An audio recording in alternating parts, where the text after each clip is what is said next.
الحمد لله نحمده ونستعينه ونستغفره ونؤمن به ونتوكل عليه ونعوذ بالله من شرور أنفسنا ومن سيئات أعمالنا من يهده الله فلا مضل له ومن يضلله فلا هادي له ونشهد أن لا إله إلا الله ونشهد أن سيدنا وسندنا ومأوانا وملجانا محمدا عبده ورسوله للهدى ودين الحق يرسله صلى الله تعالى عليه وسلم. أما بعد أعوذ بالله من الشيطان الرجيم. بسم الله الرحمن الرحيم. قل إن كان آباؤكم وأبناؤكم وإخوانكم وأزواجكم وأموال اقترفتموها وتجارة تخشون كسادها ومساكن ترضونها أحب إليكم من الله ورسوله وجهاد في سبيله فتربصوا حتى يأتي الله بأمره والله لا يهدي القوم الفاسقين.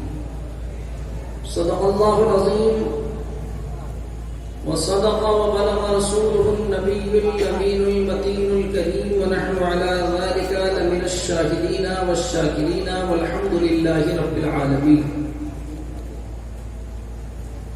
اللهم رب اشرح لي صدري ويسر لي أمري واحلل عقدة من لساني يفقهوا قولي. سبحانك لا علم لنا إلا ما علمتنا إنك أنت العليم الحكيم. ربنا زدنا علما نافعا وفهما كاملا ورزقا حلالا وعملا متقبلا وشفاء من كل داء. معزز سامعین کرام،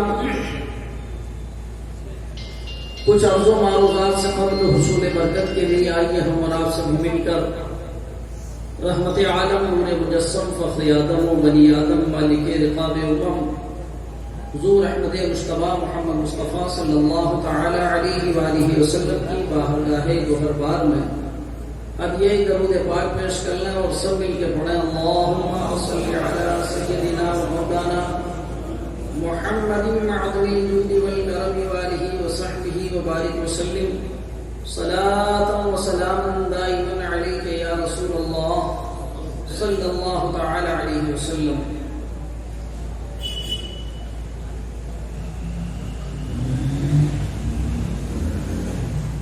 آج کا یہ پروگرام ہاٹ مزدور یونین کی طرف سے بارگاہ شہداء کرام کے نذرانہ عقیدت کے طور پر منعقد کیا گیا ہے. اللہ تعالیٰ اس کی برکتوں سے ہمارے ایمان میں استقامت عطا فرمائے اور امام عالی مقام رضی اللہ تعالیٰ عنہ کی استقامت کا صدقہ ہمیں عطا فرمائے. انشاءاللہ العزیز فضائل و مناقب اہل بیت اور کچھ ایمان و عقیدے کی اصلاح کی باتیں کچھ عرض کروں گا. واقعات کربلا اور داستان کربلا میں ہمارے لیے بڑے انمول جواہر پارے پوشیدہ ہیں. بس ہمیں اس کو توجہ سے سننا چاہیے اور اس میں کیا عبرتیں پوشیدہ ہیں ان عبرتوں کو حاصل کر کے ہماری زندگی کے اندر ان کو سجانا چاہیے. تب تو ہم صحیح معنی میں محبان حسین اور محب اہل بیت ہیں، ورنہ صرف زبانی نعرے کہیں کام آنے والے نہیں. معزز سامعین، انشاءاللہ العزیز روزانہ کا معمول یہی رہے گا، وقت پر پروگرام شروع ہو وقت پر ختم ہو. آپ پوری بیداری کے عالم میں اس کو سنیں اور پھر آرام کریں، صبح فجر کی نماز پڑھیں، دن میں اپنا کام کریں. اللہ نے رات آرام کے لیے بنائی ہے اور دن اپنے ذریعہ معاش کے لیے. جذباتی انداز میں پورے رات جاگ لینا اور پھر دن بھر مایوس اور منحوس سا چہرہ بنا کر اونگتے رہنا، یہ بھی کوئی عقل مندی کی بات نہیں ہے.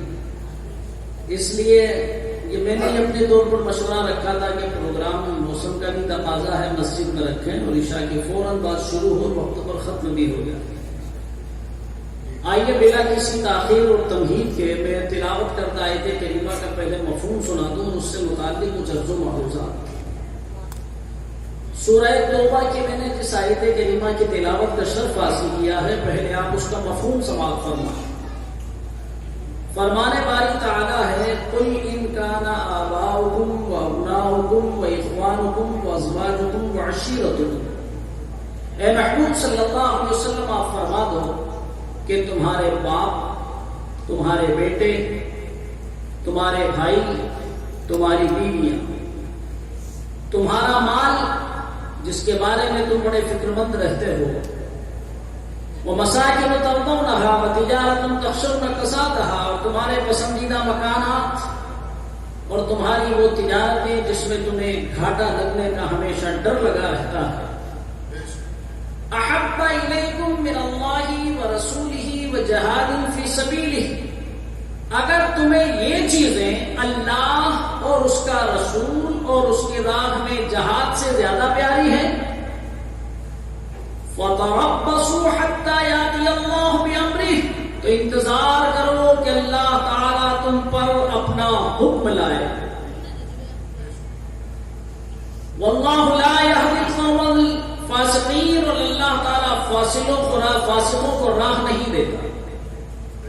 حضرات، آیت کریمہ کا مفہوم اچھی طرح سے ذہن میں بٹھائیے. رب تعالیٰ نے اس آیت کریمہ میں ایسی 8 چیزوں کی فہرست بیان فرمائی جس سے انسان کو فطری محبت اور قلبی لگاؤ ہوتا ہے. باپ، بیٹا، بھائی، بیوی، کنبہ، مکان، دکان، مال تجارت، یہ وہ چیزیں ہیں جن سے انسان کو فطری محبت اور قلبی لگاؤ ہوتا ہے. اور دوسری طرف ان 3 چیزوں کا بیان کیا گیا ہے، اللہ، اس کا رسول، اس کی راہ میں جہاد. اب رب تعالیٰ کا فرمان یہ ہے کہ اپنے ایمان اور عرفان کی ترازو کے 2 پلوں میں، ایک پلوں میں ان 8 چیزوں کو رکھو اور ایک پلے میں ان 3 چیزوں کو رکھو، اور پھر موازنہ کرو، تلنا کرو کہ ان 8 چیزوں کی محبت زیادہ ہے یا ان 3 چیزوں کی محبت زیادہ ہے. اگر ان 8 چیزوں کی محبت تمہارے دل میں ان 3 چیزوں کی محبت سے زیادہ ہے تو رب فرماتا ہے فَتَرَبَّصُوا حَتَّى يَأْتِيَ اللَّهُ بِأَمْرِهِ، تمہیں خدا کے اس قہر کا انتظار کرنا چاہیے جو تمہارے سروں کے اوپر منڈلا رہا ہے.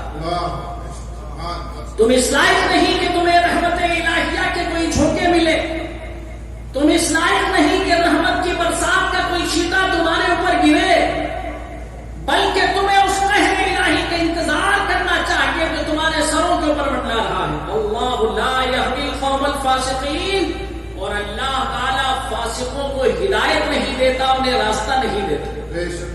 عزیزان ملت اسلامیہ، ذہن کو بالکل حاضر رکھے. میں جذباتی ماحول کے اندر تقریر کرنے کا مزاج میرا ہے نہیں، بالکل سنجیدگی کے ماحول میں آپ سنیے، توجہ بس اس طرف بنائے رکھیں تو انشاءاللہ کچھ کام کی باتیں میں آپ تک پہنچانے میں شاید کامیاب ہو جاؤں.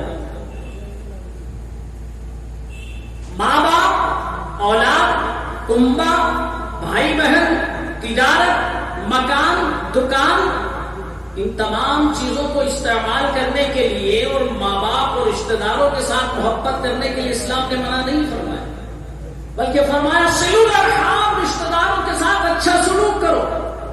واتقوا اللہ الذی تساءلون بہ والارحام، ڈرو اس اللہ سے جس کے نام پر تم لوگوں سے سوال کرتے ہو اور رشتہ داریوں کا خیال رکھو.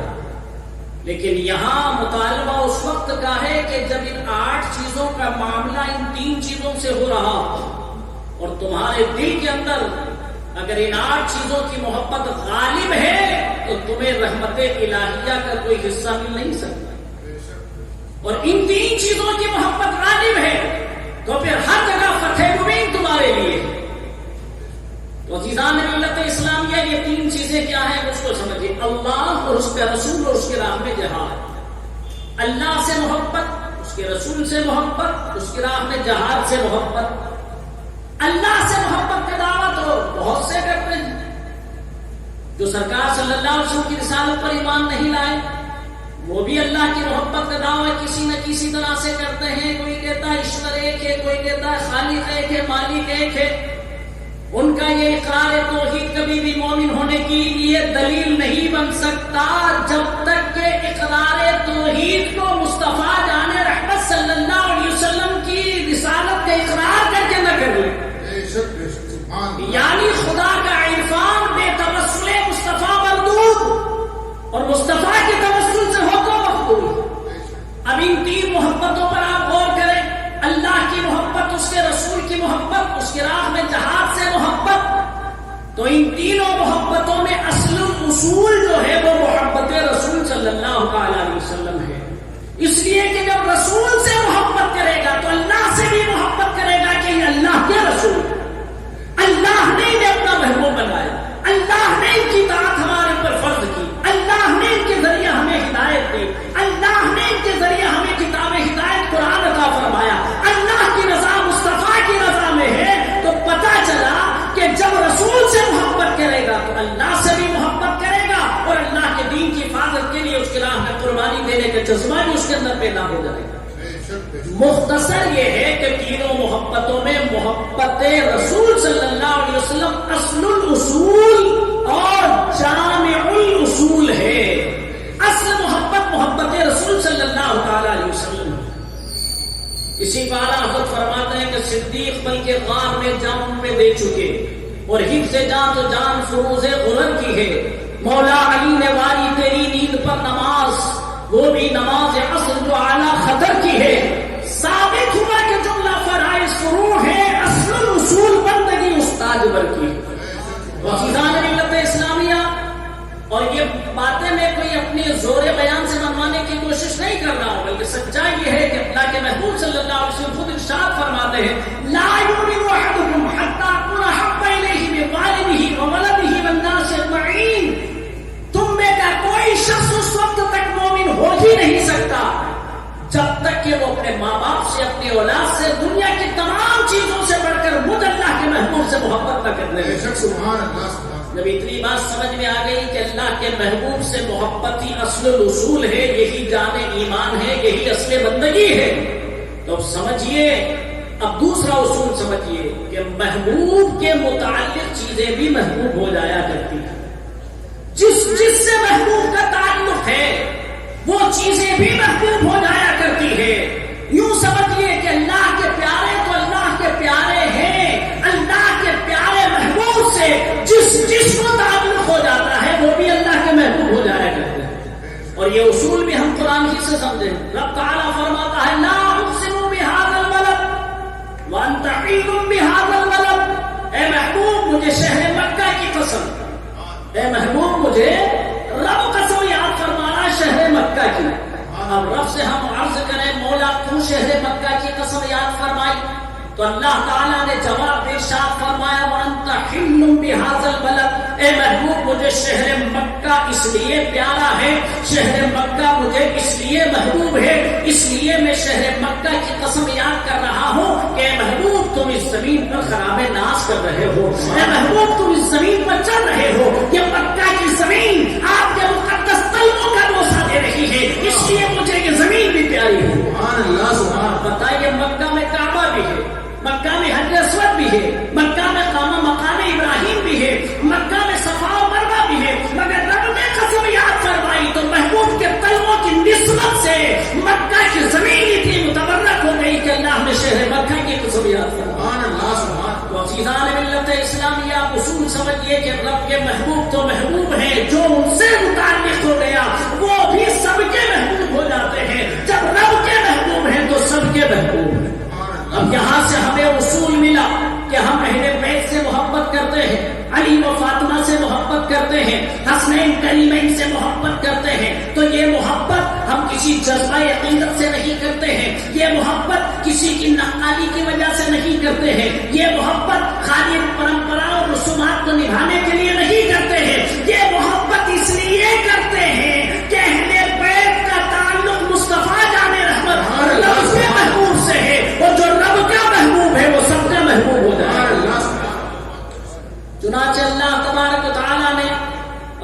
کے محبوب کے اہل بیت کو، اہل بیت کا معنی سمجھ لیجیے، اہل کا معنی والا، بیت کا معنی گھر، نبی کے گھر والے، تو گھر والے تو سب کے ہوتے ہیں، سب کا رشتہ ہے، سب کا کنبہ ہے، سب کا قبیلہ ہے، مگر رب کے محبوب تو محبوب ہے ہی صحیح، ان کا گھرانہ رب تعالیٰ کو ایسا محبوب ہے، ایسا محبوب ہے کہ قرآن پاک کے اندر اس مقدس گھر کی عظمتیں بیان فرماتے ہیں۔ رب تعالیٰ فرماتا ہے، چند آیتیں میں آپ کو سنا دوں تاکہ بات سمجھ میں آئے کہ اہل بیت نبوت سے جو ہم محبت رکھتے ہیں، یہ محبت خالی شاعرانہ پر واضح تخیل نہیں ہے، یہ کسی مقرر کا زور خطاب نہیں ہے، یا صرف ہمارا کفر عقیدت نہیں ہے، بلکہ رب نے فرمایا قل لا اسألکم علیہ اجرا الا المودۃ فی القربى، اے محبوب فرما دو کہ میں تم سے اس کا کوئی بدلہ نہیں مانگتا۔ اس کا بدلہ میں نے تمہیں ہدایت دی، میں نے تمہیں دین پہنچایا، تمہیں گمراہی سے ہٹایا، ہدایت کے راستے پر لگا دیا، معبودان باطل کے آگے تمہارے سب جھک رہے تھے، وہاں سے اٹھا کر تمہاری ذلیل پیشانیوں کو عزت والے کے دربار میں جھکا کر تمہیں عزت والا بنا دیا، تمہیں جہالت میں ڈوبے ہوئے تھے، ہدایت کا راستہ دے کر قوموں کی باغ ڈور تمہارے ہاتھوں کے اندر دے دی، اس سب کا میں تم سے کوئی بدلہ نہیں مانگتا الا المودۃ فی القربى، مگر اتنا مطالبہ ضرور کروں گا کہ میرے قرابت داروں سے محبت کرو۔ سبحان اللہ۔ اس کا فرمان ہے، رب کا فرمان ہے، قل لا اسألکم علیہ اجرا، اے محبوب تم فرماؤ، فرمان خدا کا ہے اور اعلان مصطفیٰ جان رحمت سے رب تعالیٰ کروا رہا ہے، اعلان مصطفیٰ جان رحمت سے کروا رہا ہے۔ کسی شاعر نے بڑی اچھی بات کہی اس قل کے اوپر، وہ کہتا ہے کہ قل کہہ کے اپنی بات بھی منہ سے تیری سنی، قل کہہ کے اپنی بات بھی منہ سے تیری سنی، اتنی ہے گفتگو تیری اللہ کو پسند، اتنی ہے گفتگو تیری اللہ کو پسند، محبوب اعلان فرما دو میں تم سے کوئی بدلہ نہیں مانگتا، مگر اتنا مطالبہ کروں گا کہ میرے قرابت داروں سے محبت کرو۔ جب صحابہ کرام کے کانوں میں یہ آواز پہنچی، اسی وقت عرض کیا بارگاہ مصطفیٰ صلی اللہ تعالی علیہ وسلم میں، من قرابتک ہؤلاء الذی وجبت علینا مودتہم، یا رسول اللہ کون ہے یہ آپ کے قرابت دار کے جن سے محبت کرنا اللہ نے ہمارے اوپر واجب قرار دے دی؟ کون ہے یہ آپ کے قرابت دار کہ جن سے محبت کرنا اللہ نے ہمارے اوپر فرض کر دی؟ تو سرکار صلی اللہ علیہ وسلم نے فرمایا علی والفاطمہ والحسن والحسین، وہ علی ہے، وہ فاطمہ ہے، وہ حسن و حسین ہے، یہ وہ ہے کہ جن سے محبت کرنا اللہ نے تمہارے اوپر فرض کر دیا۔ حضرات بات سمجھ میں آ گئی کہ جو حسنین کریمین سے محبت کر رہا ہے، علی اور فاطمہ سے محبت کر رہا ہے، اہل بیت سے محبت کر رہا ہے، نبی کے گھرانے سے محبت کر رہا ہے، تو وہ فرمان الہیہ کی تعمیل کر رہا ہے، رب کی فرمانبرداری کر رہا ہے۔ سیدھان ملت اسلامیہ۔ اور چلیے دوسری جگہ تعالیٰ نے فرمایا انما یرید اللہ لیذھب عنکم الرجس اہل البیت ویطہرکم تطہیرا، خدا یہی چاہتا ہے، خدا یہی چاہتا ہے، انما یرید اللہ لیذھب عنکم الرجس اہل البیت، اے نبی کے گھر والوں خدا یہی چاہتا ہے کہ وہ تم سے ہر گندگی کو دور کر دے، ہر رجس کو دور کر دے، ہر پلیدی کو تم سے دور کر دے، ویطہرکم تطہیرا، اور تمہیں خوب خوب پاک صاف اور ستھرا فرما دے۔ جب یہ آیت کریمہ نازل ہوئی تو سرکار صلی اللہ علیہ وسلم صبح کے وقت ایک چادر اوڑھے ہوئے باہر تشریف لائے، فدعا النبی صلی اللہ علیہ وسلم علی والفاطمہ والحسن والحسین، سرکار نے حسن کو بلایا، حسین کو بلایا، علی کو بلایا، فاطمہ کو بلایا اور اس نوری چادر کے اندر چھپایا، اور خدا کی بارگاہ میں دعا کی، اللہم ہؤلاء اہل بیتی فاذھب عنہم الرجس وطہرہم تطہیرا، اے اللہ یہ میرے گھر والے ہیں تو ان سے ہر پلیدی کو دور کر دے، خوب خوب پاک صاف اور ستھرا فرما دے۔ ایک روایت میں آتا ہے کہ ام المؤمنین حضرت ام سلمہ رضی اللہ تعالیٰ عنہا جو سرکار صلی اللہ علیہ وسلم کی بیوی ہیں، وہ اس نورانی منظر کو ملاحظہ فرما رہی تھی، رشک آیا ان کو اپنے اوپر کہ واہ کیا نصیب ہے ان لوگوں پر، کیا تقدیر ہے ان کی کہ اللہ نے آیت تطہیر نازل فرمائی تو نبی نے ان کو اپنی چادر میں چھپا کر کے اللہ کا محبوب کہنا، مولا یہ میرے گھر والے ہیں۔ تو حضرت ام سلمہ نے عرض کیا یا رسول اللہ میں بھی ان میں شامل ہوں، تو سرکار نے فرمایا انکی علی الخیر، تم سیاق و سباق کو پڑھیے آپ تو پتا چلے گا کہ وہاں تذکرہ ہی ازواج مطہرات کا چل رہا ہے.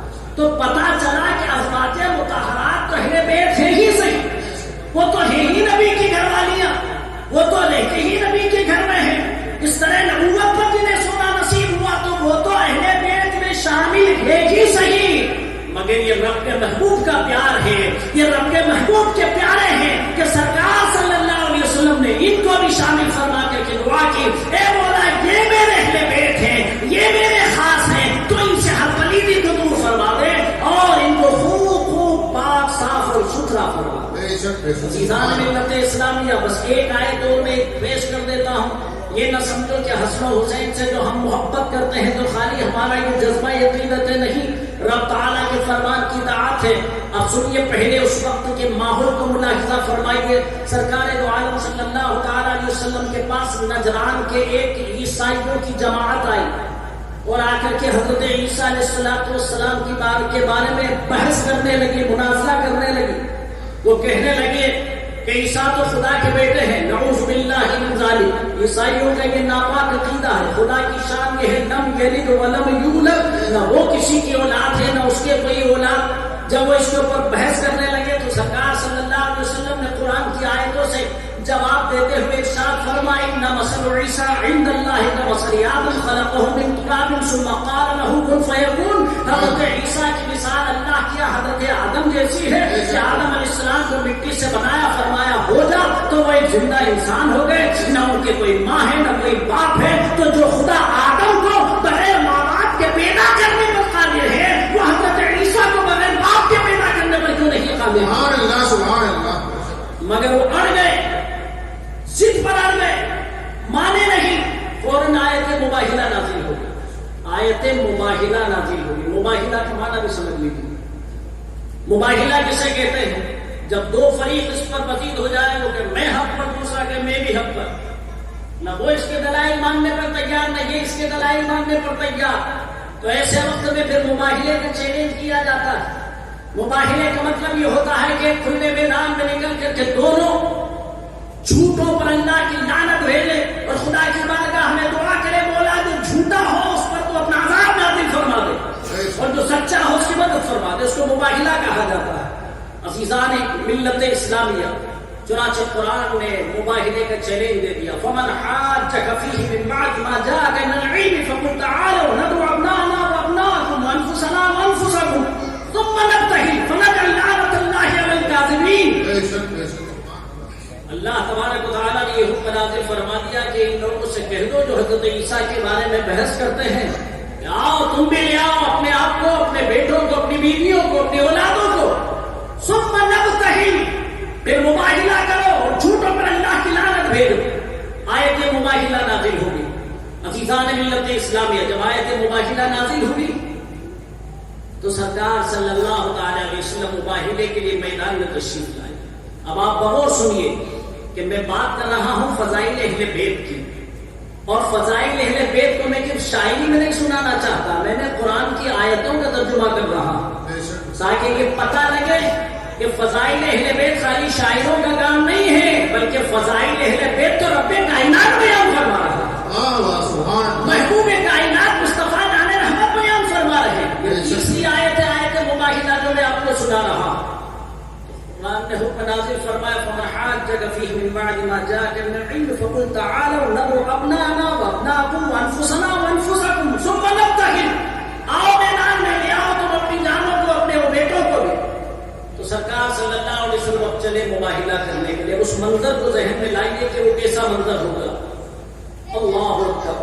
حضرت علی ہیں, ان کے پیچھے حضرت فاطمہ ہیں, امام حسن و حسین ہیں. سرکار صلی اللہ تعالیٰ علیہ وسلم نے امام حسن حسین کو گود میں لے رکھا, حضرت امام حسین کو انگلی پکڑوا رکھی, اور پیچھے پیچھے حضرت علی اور حضرت فاطمہ آ رہے. نجران کا عبد المسیح جو تمام عیسائیوں کا گرو بھنڈار تھا, اپنی عیسائی قوم کو لے کر کے ایک میدان کے اندر آ گیا. میدان میں کھڑے ہیں, موبائل لے کر چیلنج قبول کر دیا ہوگا. ادھر سرکار صلی اللہ علیہ وسلم ان کو لے کر کے آگے بڑھ رہے ہیں, اور سرکار صلی اللہ علیہ وسلم حسنین کریمین سے اور علی اور فاطمہ سے یوں فرما رہے ہیں کہ جب میں دعا کروں تو تم سب آمین آمین کہنا. جب میں دعا کروں تو تم سب آمین کہنا. اللہ اکبر. جب یہ نورانی قافلہ قریب آیا اور عیسائیوں کے گرو عبد المسیح کی جب نظر پڑی تو نظر پڑتے ہی اس کے چہرے پر حسنین کریمین کے جمال اور جلال کا وہ ایسا اثر پڑا کہ گھبرا گیا, لرزنے لگا اور اپنے ساتھیوں سے کہنے لگا, میرے ساتھیوں بھلائی اسی میں ہے کہ میدان چھوڑ کے باہر نکلو, مباہلہ مت کرو.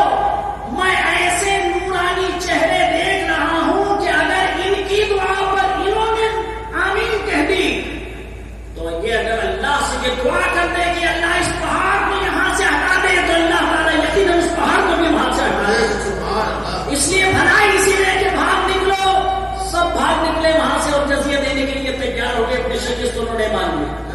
اللہ اکبر. حسنین کریمین کے چہروں کے اندر مقبولیت اور محبوبیت کی وہ جاذبیت تھی کہ عبد المسیح تمام عیسائیوں کا وہ گھنٹہ پکار اٹھا کہ اگر انہوں نے دعا کر دی رب کے محبوب نے اور رب کے محبوب نے اگر آمین کہہ دی تو پھر ہم خدا کے عذاب سے بچ نہیں پائیں گے.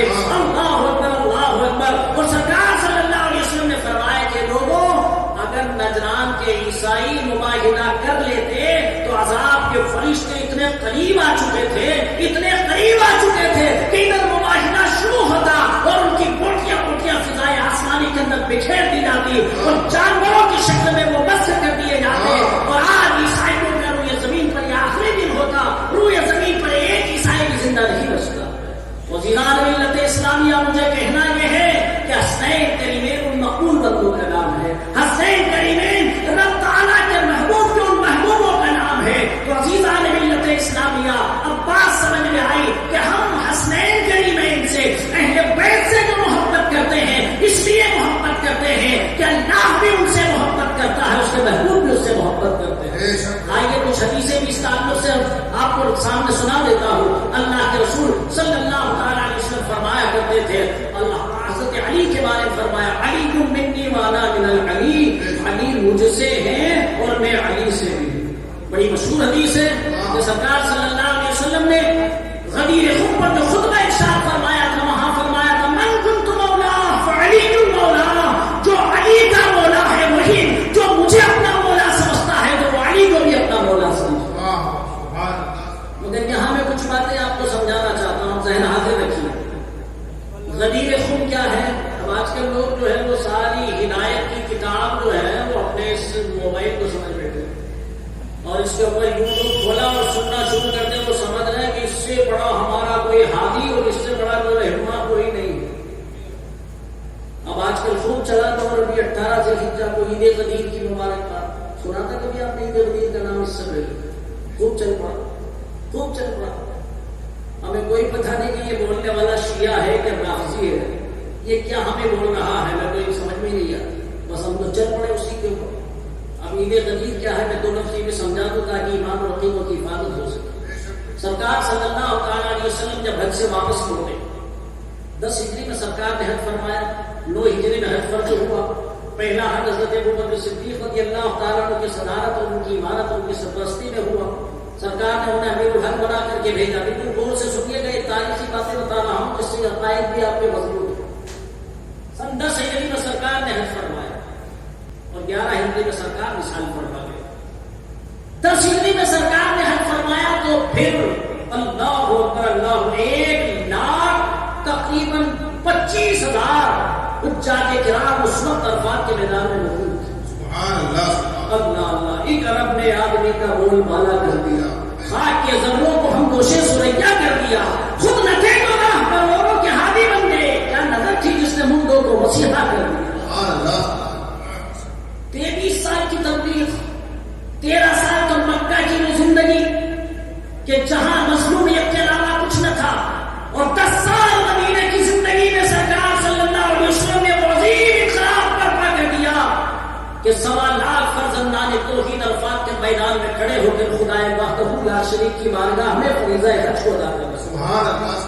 تو سرکار صلی اللہ علیہ وسلم حج سے واپس لوٹے, جس کو جدھر جانا تھا سے فارغ ہو گئے چلے گئے. سرکار نے وہاں بھی تاریخی خطبہ ارشاد فرمایا جس کو کسی موقع پر سنا ہوا یا نہیں تو آپ سیرت کی کتابیں پڑھیے، اس کے اندر بڑی عبرتیں موجود ہیں جو سرکار صلی اللہ علیہ وسلم نے حجۃ الوداع کے موقع پر جو خطبہ بیان فرمایا تھا، بڑی عبرتیں ہیں اس میں۔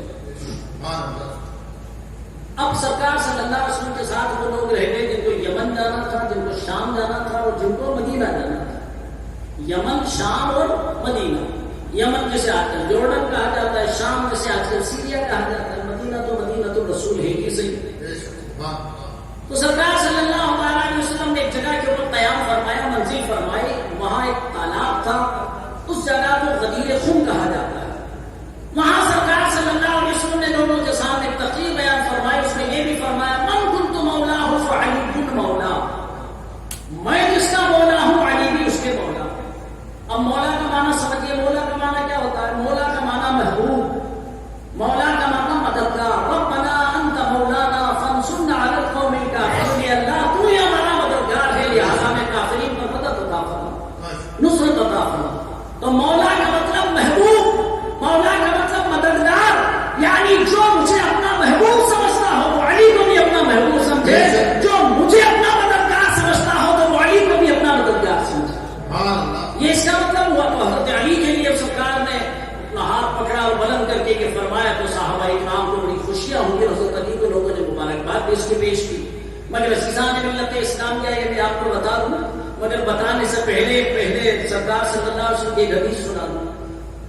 ایک مرتبہ حضرت علی رضی اللہ عنہ نے فرمایا کہ مجھ سے اللہ کے محبوب صلی اللہ علیہ وسلم نے فرمایا کہ علی تمہیں حضرت عیسیٰ سے ایک گنا نسبت ہے۔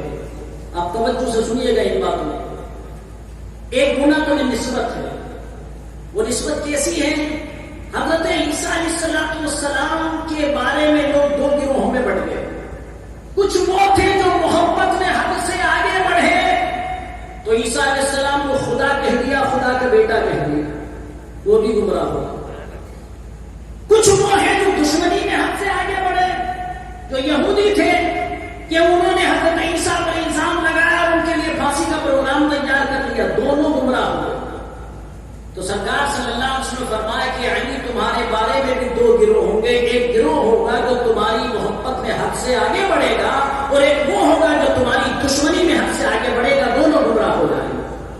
سمجھ گئے آپ؟ حد سے آگے بڑھنے والے کون ہیں علی کی محبت میں؟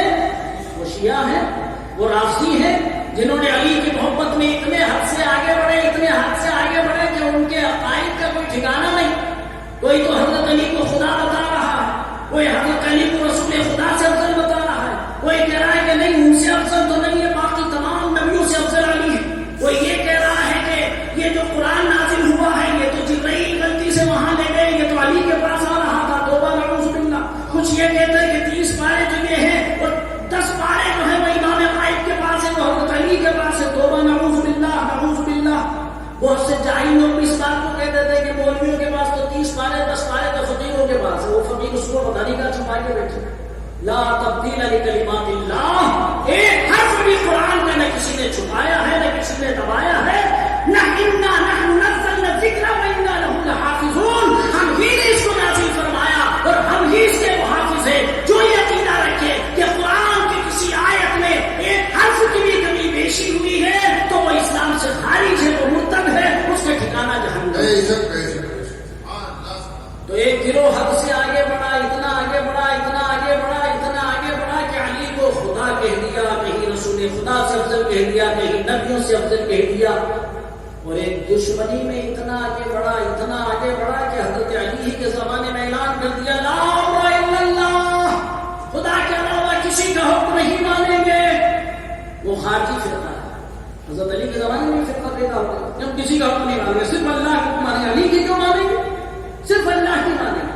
جبکہ ان جاہلوں کو یہ پتا نہیں، وہ تو فطرہ انگیز لوگ تھے کہ قرآن نے فرمایا اطیعوا اللہ واطیعوا الرسول واولو الامر منکم، اللہ کا حکم مانو، اس کے رسول کا حکم مانو، اور تم میں جو اولو الامر ہے ان کا حکم مانو۔ تو خلیفہ اولو الامر ہوتا ہے، اس کا حکم ماننا بھی اللہ کا حکم ماننا ہے، اس کے رسول کا حکم ماننا ہے۔ مگر یہ فتنہ شروع ہوا اور خروج کیا، انہوں نے وِدروہ کیا، اور حضرت علی رضی اللہ تعالیٰ اس فتنے کو دبانے کے لیے کوفہ میں اتنے زبردست مقابلے کیے اور اتنی تلواریں ان کے اوپر چلائی کہ آپ کو کوفہ ہی کو راجدھانی بنانا پڑا اور مدینہ دوبارہ لوٹنا آپ کو میسر نہیں آیا۔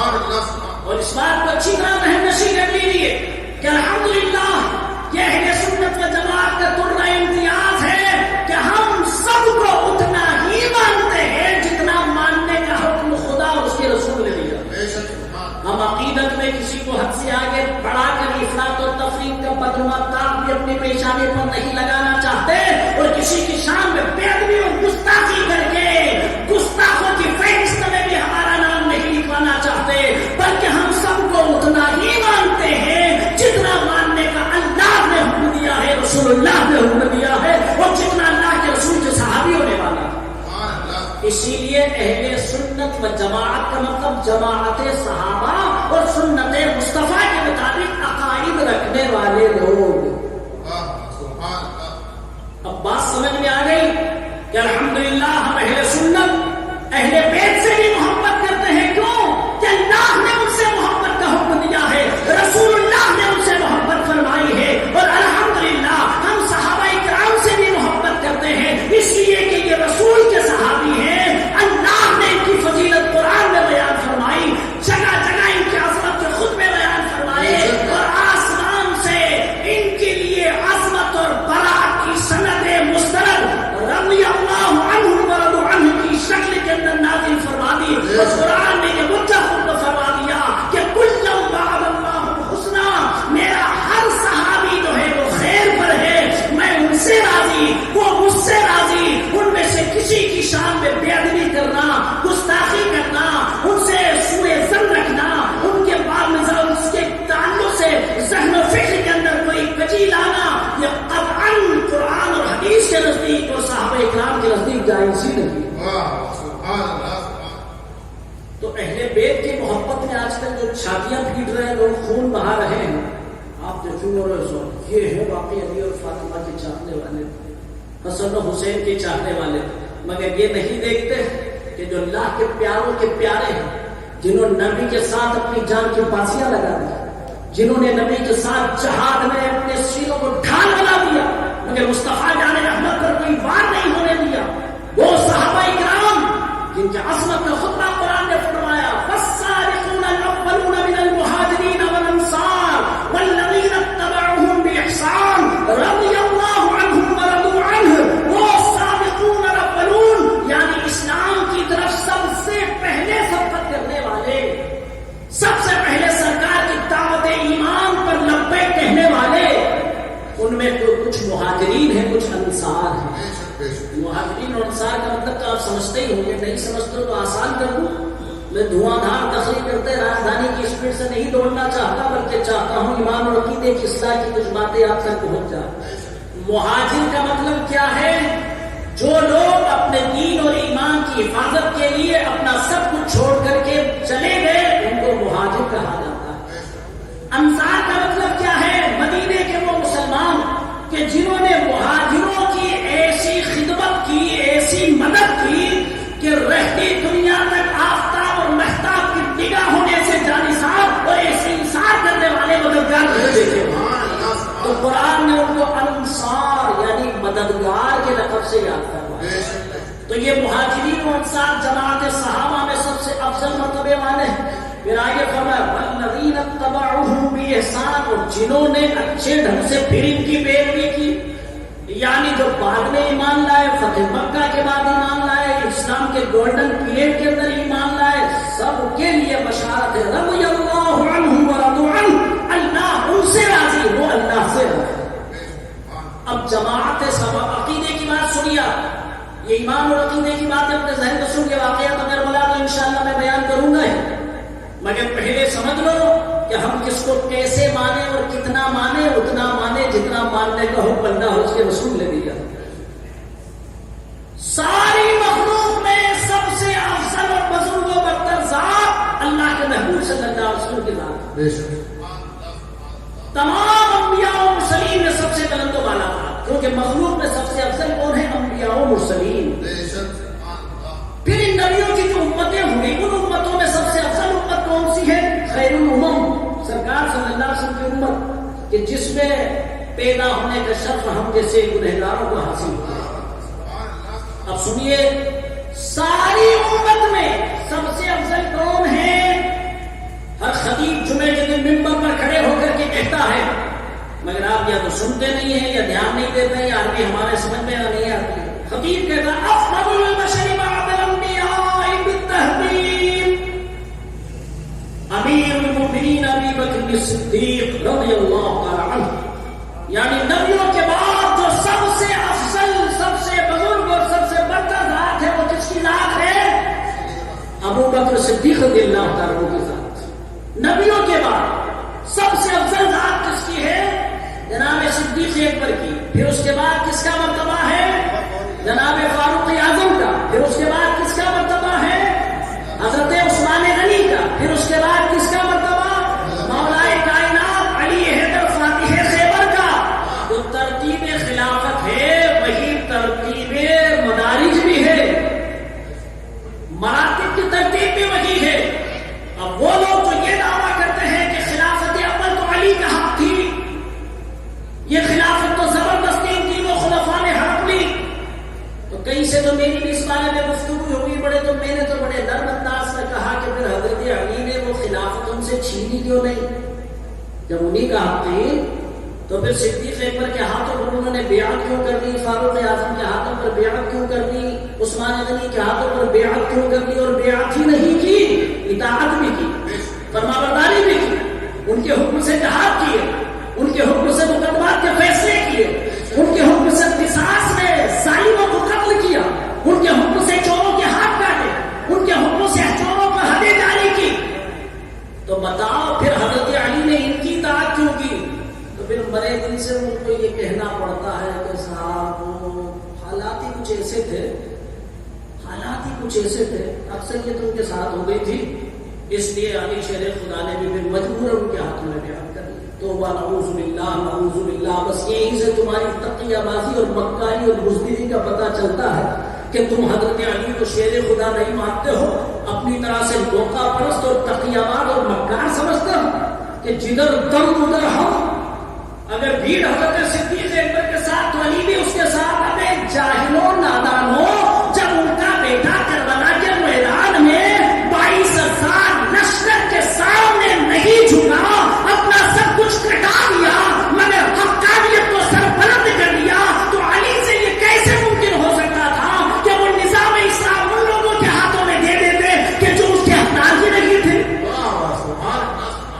سچائی یہی ہے کہ افضل البشر بعد الانبیاء بالتحقیق صدیق اکبر ہی کی ذات کی، خلافت اول انہی کا حق تھی، اس لیے حضرت فاروق اعظم نے بھی ان کے ہاتھوں پر بیعت کی، حضرت علی نے بھی ان کے ہاتھوں پر بیعت کی۔ تو حضرات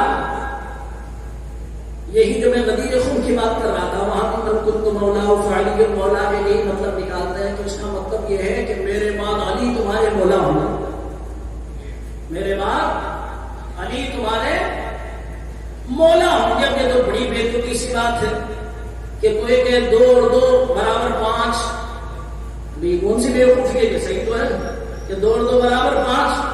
ابے مولا کا معنی مددگار ہے، یعنی مولا کا معنی محبوب ہے، یعنی میں جس کا محبوب علی بھی اس کے محبوب، میں جس کا مددگار علی بھی اس کے مددگار۔ اب اس کا مطلب اگر یہ خلافت نکالو تو بھئی ہمارا تو عقیدہ نہیں، ہمارا عقیدہ تو یہ ہے کہ خلافت اولا صدیق اکبر کا حق تھی، پھر فاروق اعظم، خلافت ثانیہ خلافت ثالثہ عثمان غنی کی، اور خلافت چہاروں حضرت علی رضی اللہ تعالیٰ عنہ حق تھی۔ لہٰذا حضرت علی ان سب کی اطاعت بھی کرتے رہے، ان کو سمرتھن بھی دیتے رہے، اور پوری چاپشانی کے ساتھ ان کے مددگار بن کر کے رہے۔ اب سنیے پھر تھوڑا میں بات کو آگے بڑھاؤں۔ سارے صحابہ میں سب سے افضل کون؟ چاروں خلفاء۔ پھر اس کے بعد کس کا مرتبہ؟ عشرۂ مبشرہ کا مرتبہ۔ اب آپ یہ سبق اچھی طرح یاد کر لینا۔ عشرۂ مبشرہ یعنی وہ 10 صحابہ جن کو سرکار صلی اللہ علیہ وسلم نے نام لے لے کر کے جنتی بتایا۔ ہر صحابی جنتی ہے، ہر صحابی جنتی ہے، لیکن وہ 10 جن کو نام لے کر سرکار نے نام لے کر کے بتایا کہ سب جنتی ہے، ان کو کہتے ہیں عشرۂ مبشرہ۔ وہ 10 جن کو جنت کی بشارت دی گئی، اعلیٰ حضرت فرماتے ہیں وہ 10 جن کو جنت کا مشتہ ملا، اس مبارک جماعت پہ لاکھوں سلام۔ وہ 10 کون ہیں؟ 3 تو یہ، 4 تو یہی ہیں اور 6 اور ہیں۔ سب کے نام گرانے بیٹھوں گا بات بڑی لمبی ہو جائے گی۔ عشرۂ مبشرہ میں 4 خلفاء ہیں اور 3 اور۔ اس کے بعد کس کا مرتبہ؟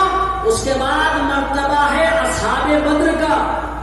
وہ 313 جو بدر میں شامل ہوئے تھے ان کا مرتبہ ہے، چاہے وہ شہید ہوئے یا غازی بن کے واپس لوٹے۔ اس میں تو کل 14 صحابہ کرام یا 16 صحابہ کرام شہید ہوئے تھے بدر کی لڑائی میں۔ تمام اصحاب بدر کے بعد اصحاب احد کا مرتبہ، پھر اصحاب بیعت الرضوان کا مرتبہ کہ انہوں نے حدیبیہ کے موقع پر 1400 صحابہ کرام نے جو سرکار کے ہاتھوں میں بیعت کی تھی، اور اللہ کو وہ بیعت اتنی پسند آئی تھی کہ اللہ تبارک و تعالیٰ نے فرمایا تھا ان الذین یبایعونک فانما یبایعون اللہ ید اللہ فوق ایدیہم۔ اے محبوب، یہ 1400 صحابہ کرام جو آپ سے بیعت کر رہے ہیں، کہ آپ سے نہیں اللہ سے بیعت کر رہے ہیں۔ اتنا ہی نہیں بلکہ رب نے فرمایا ید اللہ فوق ایدیہم، ان کے ہاتھوں پر تو اللہ کا حالانکہ اللہ جسم و جسمانیت سے پاک ہے، مگر اللہ نے محبوب کے جانثاروں کی وہ بیعت اتنی پسند آئی اللہ کو کہ اللہ نے فرما دیا کہ یہ بیعت اللہ سے ہو رہی تھی، جبکہ وہ بیعت رسول اللہ سے ہو رہی تھی۔ تو اس کے بعد مرتبہ کن کا؟ اصحاب بیعت الرضوان کا، اور پھر اس کے بعد تمام صحابہ کرام کا۔ اب رہی بات پھر کوئی آپ مجھ سے یہ پوچھے ہر کر کے کہ پھر اہل بیت کا مرتبہ کہاں پر؟ تو اہل بیت میں وہ بھی ہیں جو مہاجرین میں شامل ہیں، اہل بیت میں وہ بھی تو ہیں جو عشرہ مبشرہ میں شامل ہیں، وہ بھی ہیں جو حد کے اندر بھی شامل ہیں، اور جہاں قرابت رسول کی بات آئے گی تو پھر مقام حسنین کے لیے اپنی جگہ پر سرکار نے فرمایا اللہم ابنا و ابن بنتی فاحبہما فاحب من یحبہما، مولا یہ دونوں میرے بیٹے ہیں، یہ میری بیٹی کے بیٹے ہیں، میں ان سے محبت کرتا ہوں تو ان سے محبت فرما۔ اللہ کو محبوب کی یہ بات اتنی پسند آئی کہ رب تعالیٰ نے فرما دیا محبوب ارے میں ہی ان سے محبت نہیں کرتا بلکہ ان کی محبت میں ساری امت کے اوپر فرض ہے۔ تو قرابت کی بات اپنی جگہ پر ہے، قرابت میں تمہیں کوئی مثال ہی نہیں ہے۔ پھر تو حسنین کریمین وہ ہے کہ سرکار سجدے میں ہے وہ پیٹھ پہ سوار ہو جائے تو سجدہ لمبا ہو جائے، نمازیں کو پیٹھ سے اٹھانا گوارا ہے۔ تو حضرات تمام امت میں صحابہ سب سے افضل۔ اب یہاں ایک بات اور میں آپ کو سمجھا، کبھی کبھی لوگ ہمارے اوپر یہ الزام لگاتے ہیں کہ یہ مولوی لوگ تو اس قدر تعریفیں کرتے ہیں، اتنی تعریفیں کرتے ہیں غوث الخواجہ کی کہ یہ تو صحابہ سے بھی بڑا کر دیتے ہوں۔ توبہ نعوذ باللہ کہ ہمارے اوپر بڑا بدگماں اور جھوٹا الزام ہے، اس لیے کہ میں صاف کہہ چکا ہوں ہم اتنا ہی مانتے ہیں جتنا ماننے کا حکم دیا ہے۔ ہم کبھی بھی غوث الخواجہ کو صحابہ سے بڑھانا تو بڑے دور کے بعد کسی ایک صحابی کے برابر بھی نہیں سمجھتے۔ اب صحابی کی ڈیفینیشن بھی کلیئر کر دوں تاکہ بات سمجھ میں آتا ہے۔ میں چاہتا یہ ہوں کہ کچھ باتیں آپ سیکھ کر کے جائیں۔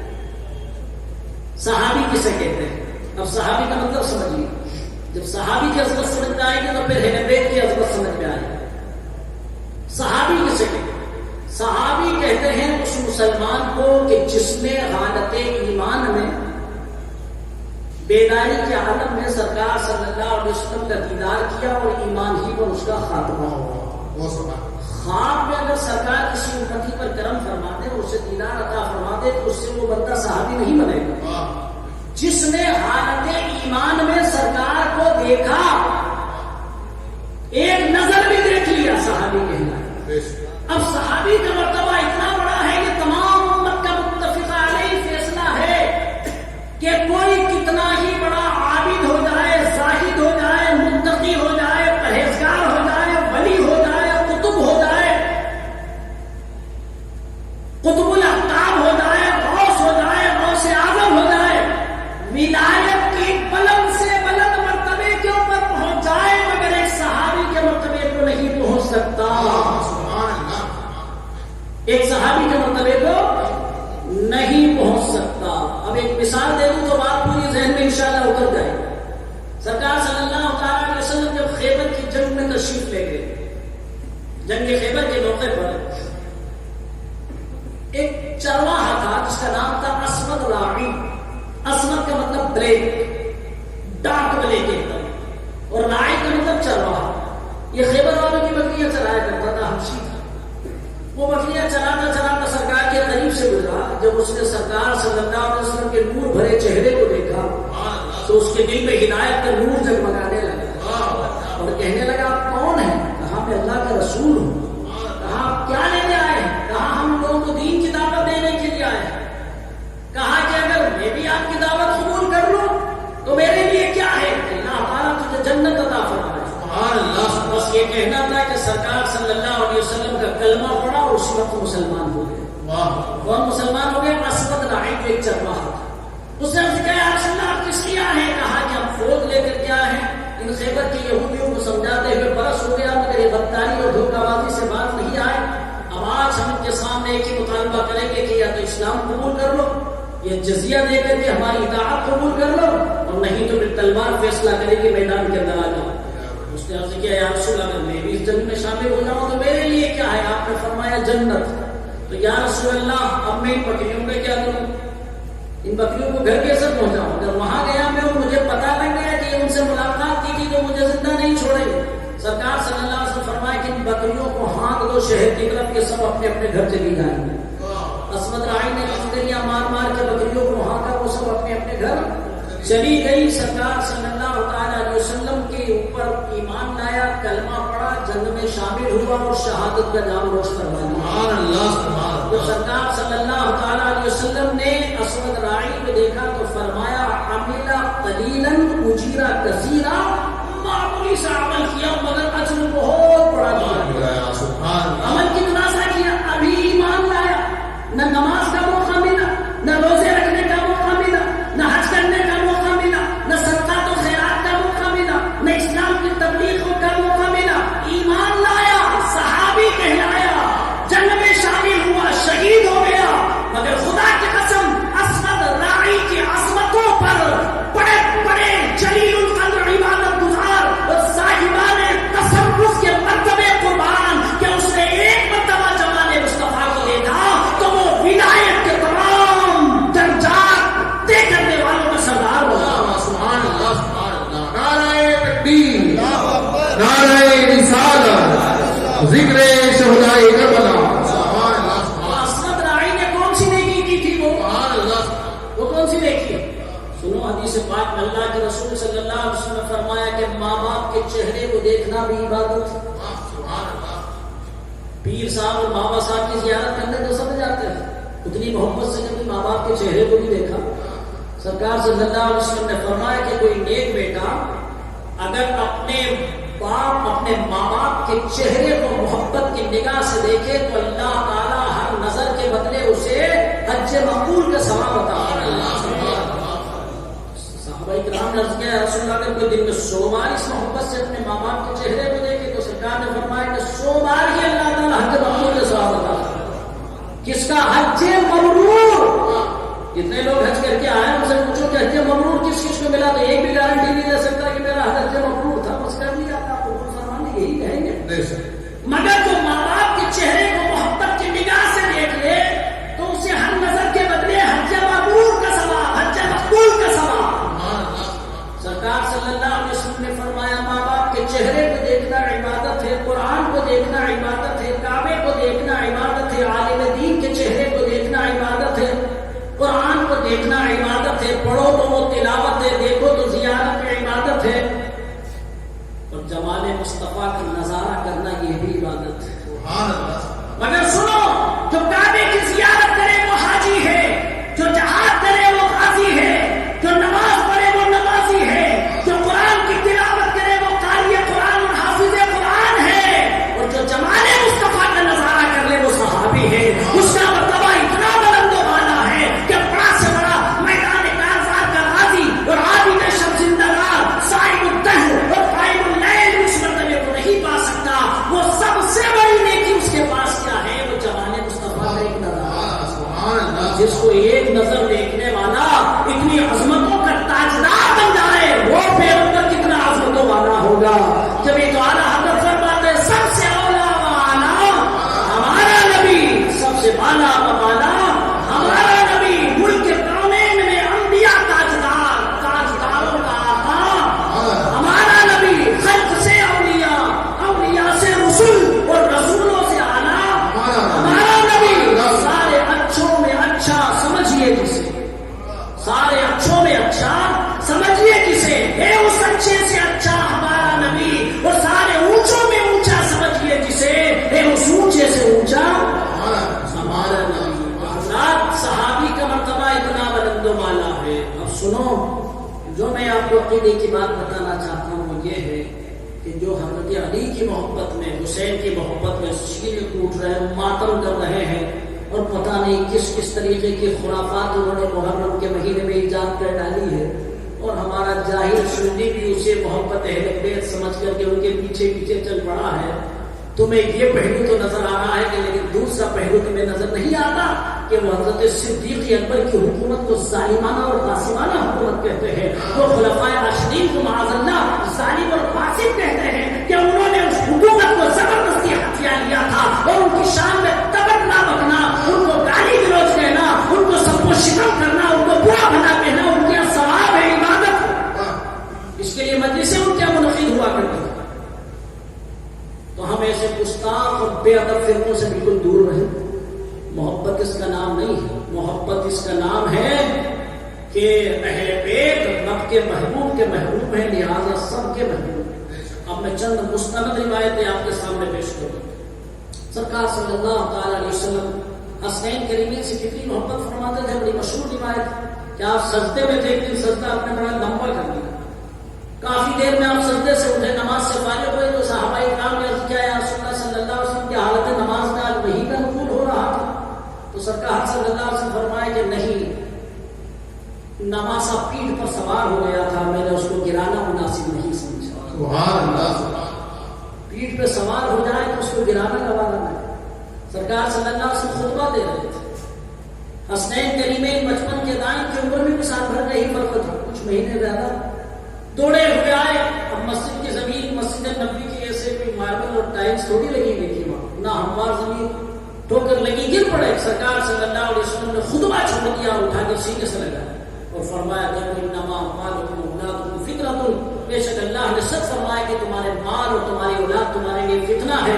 دیکھو مجھ سے رہا نہ گیا کہ میرا نواسہ زمین پر گر گیا ہے، میں نے اٹھا کے اس کو سینے سے لگایا۔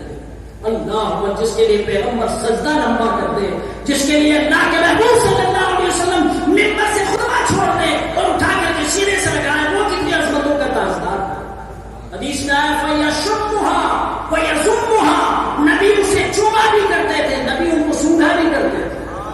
وہ چومتے تو سب اپنی اولاد کو، بیٹوں کو، پوتوں کو، نوازوں کو چومتے ہیں، مگر سونگتے کیوں ہیں؟ تو سرکار فرمایا کرتے تھے ہمارے حالت آیا فی دنیا، یہ جنت کے دو پھول ہیں، مجھے ان سے جنت کی خوشبو آیا کرتی ہے۔ اپنے شہزادوں کے بارے میں فرمایا ہما سید الشباب اہل الجنہ، کہ تمام جنت کی جوانوں کے سردار۔ یہ تو رب کے محبوب صلی اللہ علیہ وسلم کی محبت کا عالم ہے۔ سنو، سرکار صلی اللہ علیہ وسلم کے گھر کی ایک بالی تھی جس کا نام تھا ام ایمن، یہ سرکار صلی اللہ علیہ وسلم کے گھر کی خادمہ تھی۔ ایک مرتبہ یہ حضرت فاطمہ زہرا رضی اللہ تعالیٰ عنہ کے مکان کے قریب سے گزری، دوپہر کا وقت، سورج بڑی تمازت پر تھا، گرمی تیز تھی۔ ام ایمن کو یہ خیال آیا کہ میں ذرا شہزادے اسلام صلی اللہ علیہ وسلم کے حالات کو دیکھ لوں، اگر کوئی ضرورت ہوگی تو خدمت پیش کر دوں گی۔ میں ہوئی اس گھر کی خادمہ، تو انہوں نے سوراخ سے، کھڑکی سے حجرے کے اندر جھانکا۔ یہاں ایک مسئلہ یاد رکھیے، کسی کے مکان میں اس طرح سے جھانکنا یہ قطر حرام جہنم میں لے جانے والا، چاہے پردہ ہٹ رہا ہو، کھڑکی کھل رہی ہو، یہ اجازت نہیں ہے کہ کسی کے مکان میں کوئی دیکھے۔ سرکار صلی اللہ علیہ وسلم فرمایا کہ کوئی کسی کے مکان میں ٹو لگائے، وہ اس کی آنکھ پھوڑ دے تو آنکھ پھوڑنے والا مجرم نہیں ہے، مجرم وہ ہے جو اسے دیکھ رہا ہے۔ ہمارا تو بڑا مزہ آتا ہے، کچھ لوگ تو دن بھر اسی ٹو میں رہتے ہیں کہ کسی کہتے ہمیں نہیں۔ بہرحال ام ایمن نے پھر کیوں دیکھا؟ اس لیے دیکھا وہ اس گھر کی خادمہ تھی۔ انہوں نے تو اس نیت سے دیکھا کہ میری آقا زادی اور میری آقا میری سیدہ یہاں ہے، اگر کوئی خدمت ہو تو میں حاضر ہوں، شام کر دوں، خادمہ مجھ گھر کی۔ تو حضرت ام ایمن نے جو دیکھا اور دیکھ کر کے وہ منظر آ کر سرکار کی بارگاہ میں اس نے عرض کیا کہ یا رسول اللہ صلی اللہ علیہ وسلم، غور سے سماعت فرمائیے کہ حضرت فاطمہ اور حسن و حسین کا مقام کیا ہے۔ عرض کیا یا رسول اللہ صلی اللہ علیہ وسلم کہ حضرت فاطمہ کے مکان کی طرف سے گزری، میں نے سوچا ذرا دیکھ لوں، اگر میری کوئی خدمت کی ضرورت ہو۔ تو میں نے جب حجرے میں دیکھا، ان کی کوٹری اور جھونپڑی میں دیکھا تو عجیب منظر تھا۔ حضرت فاطمہ چکی چلاتے چلاتے تھک گئی ہوں گی تو نہیں سو گئی چکی کے پاس، اور ادھر حسنین کریمین جو ہے وہ پالنے کے اندر آرام کر رہے ہیں، مگر میں حیرت میں تھی کہ حضرت فاطمہ نیند میں ہے، چکی اپنے آپ چل رہی ہے اور جھولا اپنے آپ ہل رہا ہے۔ یا رسول اللہ صلی اللہ علیہ وسلم یہ منظر سمجھ میں نہیں آیا، تو سرکار صلی اللہ علیہ وسلم فرماتے ہیں احمد تمہیں کیا معلوم، میری بیٹی فاطمہ شدت کے موسم، گرمی کے موسم کی حالت روزے میں اور اپنے بال بچوں کے لیے کھانے کے انتظام کرنے کے لیے اپنے شوہر کے لیے وہ آٹا پیس رہی تھی۔ اللہ تبارک و تعالیٰ نے خاتون جنت کو آرام دینا منظور فرمایا تو نیند ان پر مسلط کر دی، انہیں نیند آ گئی، وہ چکی کے پاس لیٹ گئی۔ اللہ نے ایک فرشتہ چکی پر مقرر کر دیا جو چکی چلا رہا ہے، اور ایک فرشتہ پالنے پر مقرر کر دیا جو حسنین کریمین کو جھولا اللہ اکبر اللہ اکبر، جن کے گھر پہ بے اجازت جبرائیل آتے رہے۔ قدر والے جانتے ہیں قدر و شان اہل بیت۔ عزیزان ملت اسلامیہ بتاؤ، جس گھر کی دربانی، جس گھر کی خدمت آ کر کے سید الملائکہ جبرائیل کرے، فرشتے کرے، ان کے مقام و منصب کا عالم کیا ہے۔ مشہور روایت ہے کہ حضرت خاتون جنت فاطمہ الزہرا رضی اللہ تعالی عنہا نے رمضان کی 29 تاریخ کو چاند نظر آ گیا، ہر طرف چہل پہل ہو گئی، حسنین کریمین بھی مچل گئے۔ بڑی مشہور روایت سنی ہوگی آپ نے، لیکن تازہ کر دیتا۔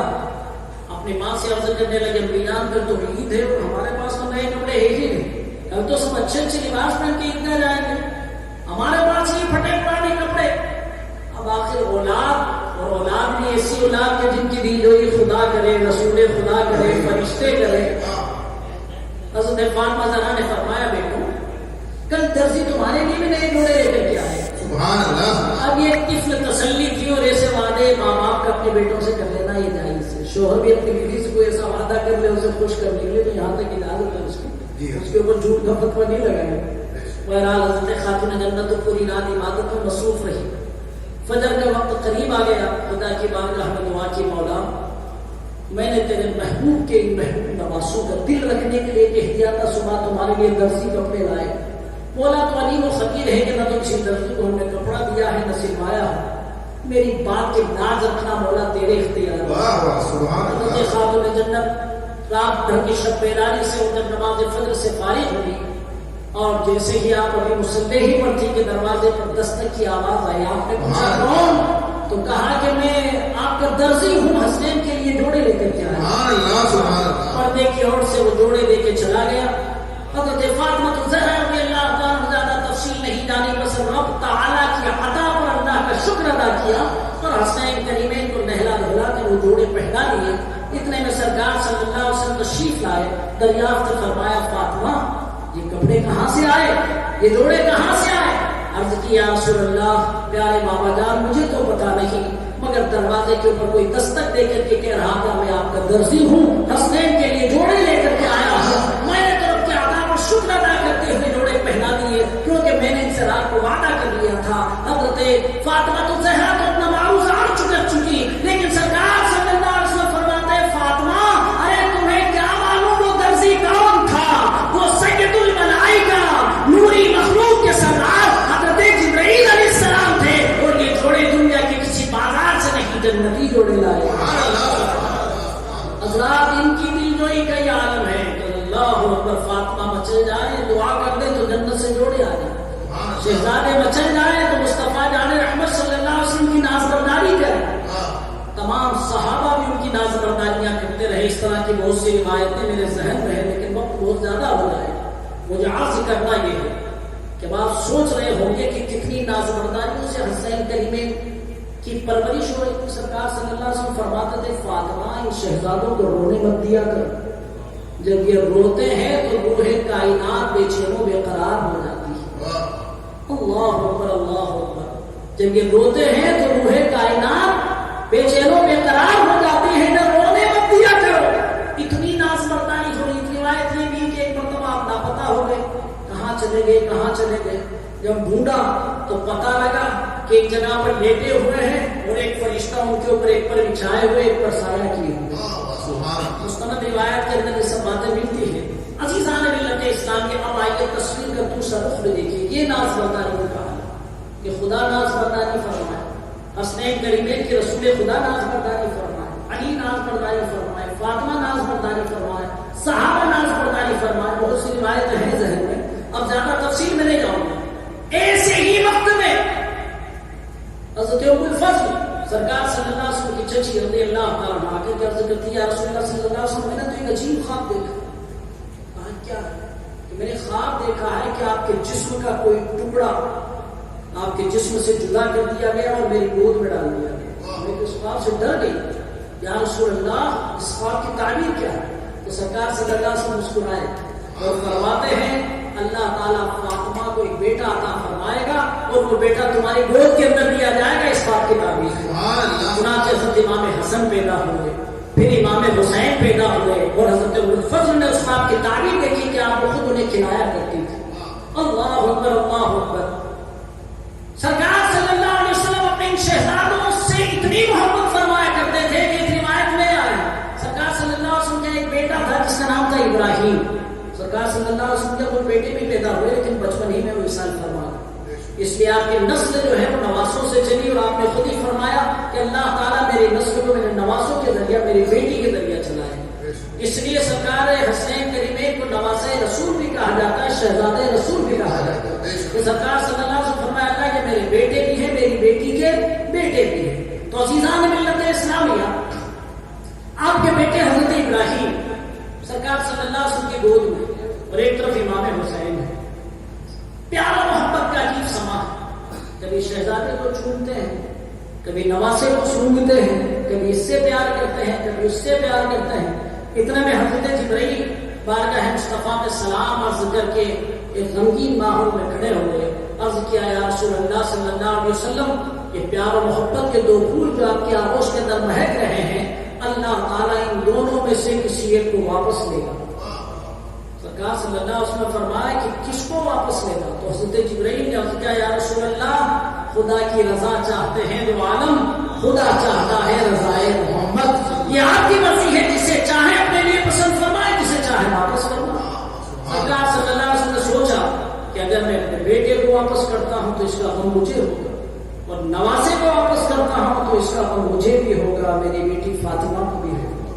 اور حضرت فاطمہ سے بھی سرکار اتنی محبت فرماتے تھے کہ ارشاد فرماتے ہیں فاطمہ تو بغاتو منی، فاطمہ تو میرے جسم کا ایک ٹکڑا.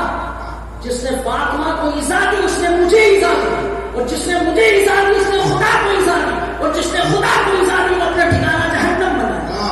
ایسی بہت ساری روایتیں موجود ہیں کہ حضرت فاطمہ سے سرکار صلی اللہ علیہ وسلم سب سے زیادہ محبت فرمایا کرتے تھے. تو عزیزان ملت اسلامیہ، سرکار صلی اللہ علیہ وسلم نے دیکھا کہ میں ایسا کام کیوں کروں کہ جس سے میری بیٹی کو بھی تکلیف ہو، مجھے بھی تکلیف ہو. تو آپ نے فرمایا جبرائیل ہم نے حسین کو اپنے لیے چن لیا. اللہ. چند دنوں کے بعد آپ کے شہزادے حضرت ابراہیم وصال فرما گئے. اللہ. سرکار صلی اللہ علیہ وسلم حضرت امام حسین کو جب دیکھا کرتے تھے تو فرماتے تھے آئے میرے بیٹے، اے میری بیٹی کے بیٹے، میں نے اپنے بیٹے کو تجھ پر فدیہ کر دیا. ارے یہ فدیہ کیا تھا؟ نبی صلی اللہ علیہ وسلم کی غیبتہ نگاہیں دیکھ رہی تھی کہ یہ دین جس کو میں پروان چڑھا رہا ہوں، یہ بات جب سرسبز و شاداب ہوگا اور ساری دنیا جب اس سے فیضیاب ہوگی، ایک وقت وہ آئے گا کہ ساری طاقت اسی نظام اسلام کو تباہ و برباد کرنے کے لیے اٹھے گی. اس وقت میرا حسین اٹھے گا، اپنا سب کچھ لوٹا لے گا مگر میرے دین کو بچا لے گا، میری شریعت کو بچا لے گا. گویا کہ سرکار صلی اللہ علیہ وسلم اپنے بیٹے کو حسین پر نہیں اپنے دین پر فدا کر رہے ہیں. جبھی تو سرکار غریب نواز امام حسین کی بارگاہ میں کیوں خراج عقیدت پیش کرتے ہیں شاہ ہست حسین، بادشاہ ہست حسین، دی ہست حسین، دی پناہ ہست حسین. دین بھی حسین ہے، دین کی پناہ بھی حسین ہے. سردار ندار دست در دست یزید لبتا کی بلا الہ الا ہست حسین.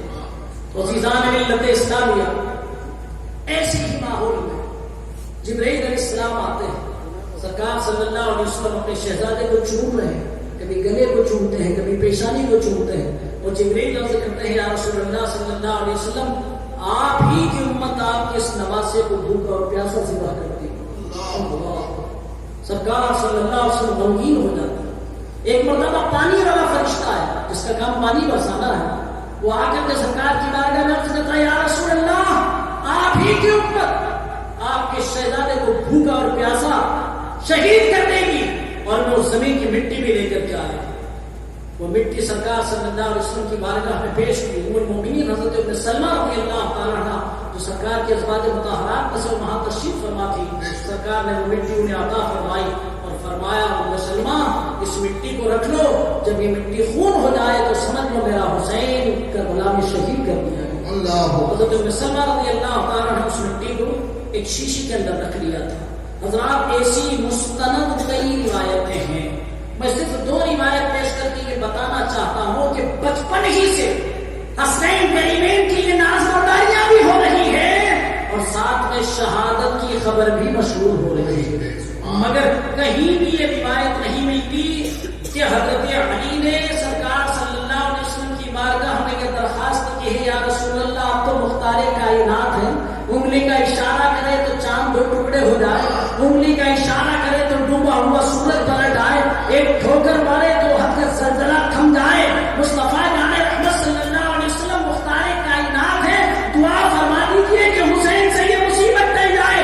کہیں حضرت علی نے ایسی درخواست نہ کی, نہ حضرت فاطمہ نے درخواست کی, بلکہ سب خدا کی بارگاہ میں یہی دعا کرتے, اللہم اعط الحسین صبرا, اے اللہ حسین کو صبر عطا فرما, اے اللہ حسین کو استقامت عطا فرما. پتہ یہ چلا یہ ساری نازبرداریاں اس لیے ہو رہی تھی کہ ایک وقت حسین اپنا سب کچھ لٹائے گا مگر نبی کی شریعت کو بچائے گا, حقانیت کو بچائے گا, صداقت کو بچائے گا. عزیزان ملت اسلامیہ, اب بات یہ سمجھ میں آئی کہ یہ کربلا کی اتفاقی حادثہ نہیں ہے جس طرح کے کچھ لوگوں نے جنہوں نے امام حسین حضرت علی رضی اللہ تعالیٰ عنہ کو ایک عام انسان کی حیثیت سے گنا اور کہا کہ بس کچھ نہیں ہے, ایک قبیلے کے 2 شہزادے ٹکرائے, ایک کمزور پڑ گیا, ایک طاقتور پڑ گیا, اور طاقتور جیت گیا, کمزور ہار گیا. ایک گستاخوں کی بولی, خارجیوں کی بولی ہے. یاد رکھیے یہ قدرت کو منظور تھا کہ حق کے لیے نبی کا شہزادہ اپنی سب کچھ قربانی دے کر کے آنے والے نسل کو یہ پیغام دے دے کہ قتل حسین اصل میں مرگی یقین ہے, اسلام زندہ ہوتا ہے ہر کربلا کے بعد. عزیزان ملت اسلامیہ, اب آپ کے ذہن میں یہ ساری باتیں آ گئی ہوں گی, میری جو تقریر کل ہونی ہے اس کی تمہید ذہن میں آ گئی ہوگی کہ یہ سب کچھ تھا, یہ عزت تھی, یہ نازبرداریاں تھی, یہ وقار تھا, یہ مرتبہ تھا, یہ منصب تھا, یہ محبوبیت تھی, یہ عظمت تھی.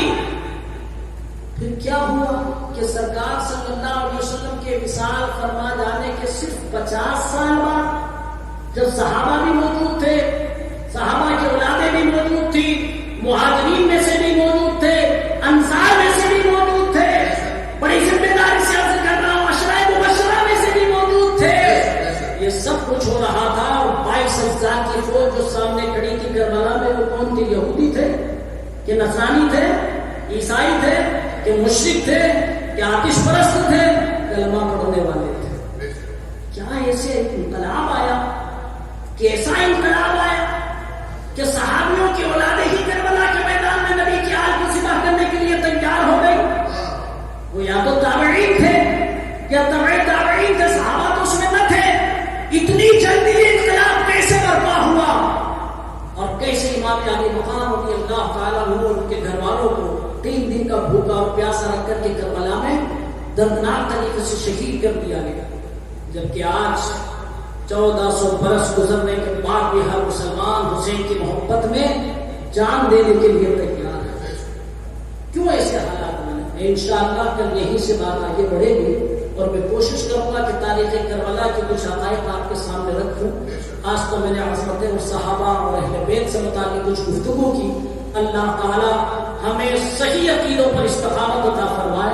ہم جذبات میں عیسائی اور یہودیوں کی طرح اور خارجیوں اور نافذیوں کی طرح حد سے آگے نہ بڑھے, بلکہ جو مسلک اہل سنت ہے, جو مسلک اہل حق ہے, اس کے اوپر گامزن رہیں. اور ہم تو یہی کہیں گے کہ ان کے مولا کے ان پر کروڑوں درود, ان کے اصحاب و عطرت پہ لاکھوں سلام, بے عذاب و عتاب و حساب و کتاب کا عبد اہل سنت پہ لاکھوں سلام.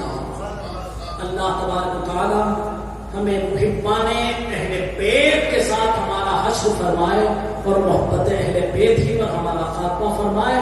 اس پر فتن دور میں ہمارے ایمان اور عقیدوں کی حفاظت فرمائے اور امام عالی مقام کی استقامت کا صدقہ عطا فرما دے.